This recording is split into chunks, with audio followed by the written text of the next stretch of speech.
pagkapadi kan pagduman niya sa Palencia, asin man kang yaon siya sa universidad, nahiling niya o nahiling kan sa iyang mga klase an dakulao na kabanalan kay ining sultero na ini na nagpapahiling kan sa iyang dakulang pagkamuot sa mga nangangaipo. Ipinag-appoint si Santo Domingo bilang prior superior kang Agustinian Order, asin pinag-obserbar ninda an Benedictine rule. Pinagpili si Santo Domingo na maging canon to the Bishop of Osma, asin siya ang nag-iba kay Bishop Diego de Avesado pasiring duman sa Languedoc tangani na makilaban sa heresy.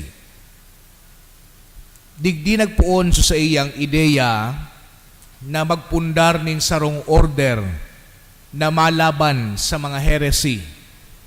Itong inaapod na Order of Preachers or OP o mga Dominican.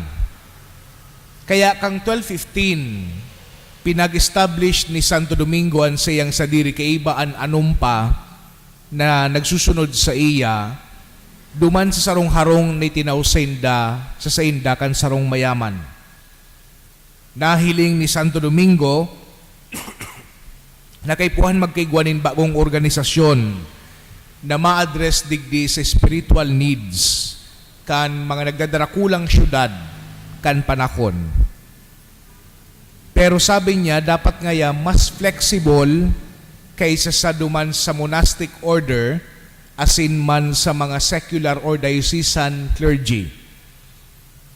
So, pinag-subject niyan sa iyang sadiri asin sa iyang mga kairiba sa paagi kan pagpamibi, kan pagpenance, asin tinauan sinda kan obispo kay itong lugar na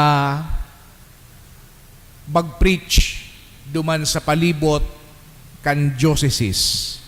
So, in the same year, kan pagpuon man kang Fourth Lateran Council, nagduman ining si Santo Domingo sa Roma, tangani na magpa-approve kan sa iyang bagong itunugdak na organization. Asin nagbalik siya duman sa Rome the following year, asin man kang 1217, pinagtawan authority kan bagong Santo Papa na si Honorius III